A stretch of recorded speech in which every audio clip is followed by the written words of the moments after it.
বর্ষা শুরু হতেই ডেঙ্গুতে আক্রান্ত নদিয়ায় বর্ষা পড়তেই ডেঙ্গুর প্রাদুর্ভাব দেখা যাচ্ছে সারা রাজ্য জুড়ে।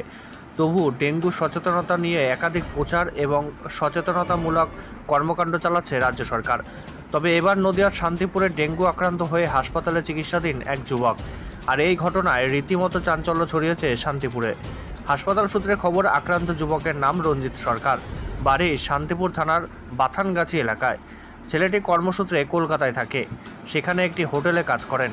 সেখানেই কিছুদিন আগে তার জ্বর হয়। সেই জ্বর নিয়ে বাড়িতে আসলে পরবর্তীতে রক্ত পরীক্ষার পর তার ডেঙ্গু ধরা পড়ে। ঘটনার পর থেকে শান্তিপুর স্টেট জেনারেল হাসপাতালে নিয়ে আসা হয় এবং কর্তব্যরত চিকিৎসকরা হাসপাতালে ভর্তি করে চিকিৎসা শুরু করেছেন। আক্রান্ত যুবকের মায়ের দাবি, বিগত দিনে যখন ভিন রাজ্যে কাজে ছিলেন এই যুবক তখনও একবার ডেঙ্গু আক্রান্ত হয়েছিল। তবে তারপর বাড়িতে এসে নতুন করে আবার অন্য কাজে কলকাতায় কাজ করতে গেছেন। তার ছেলে গত 3 দিন ধরে জ্বরে ভুগছেন এবং পরবর্তীতে রক্ত পরীক্ষার পর জানা যায় তার ছেলের ডেঙ্গু আক্রান্ত।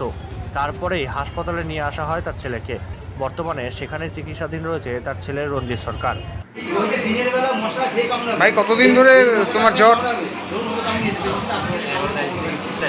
কতদিন ধরে জ্বর? দিয়ে কিভাবে জানতে পারলে ডেঙ্গু হয়েছে? টাইফয়েড সব টেস্ট করলাম, ভালো ছিল।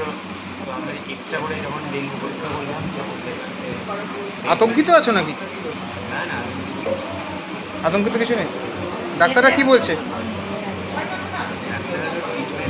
এখন শারীরিক মানে কি কি অসুবিধা দেখা যাচ্ছে? শুধু একটা হচ্ছে মানে ঘাড়ে ব্যথা করছে বলতে গেলে। আর আপনাকে বলতে আচ্ছা, শারীরিক কোনো দুর্বলতা? না, জ্বরটা আসতে যাচ্ছে, বাস এটাই হচ্ছে। আর ঘুম টুম সেরকম পাচ্ছে না। তুমি কি কাজ করো? কলকাতা কাজ করি, কিসের? সার্ভিসে কাজ করি, হোটেলে। ওখান থেকে কি হয়েছে বলে মনে করছো? মনে হচ্ছে ওখান থেকেই হয়েছে। কি নাম তোমার? রঞ্জিত সরকার।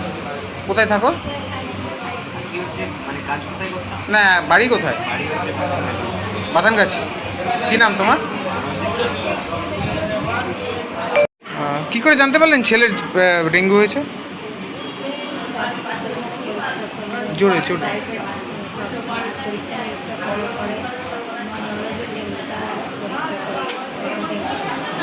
এখন কেমন আছে? ডাক্তার কি বলেছে? ডাক্তার কি বলেছে? হাসপাতালে ভর্তি আছে?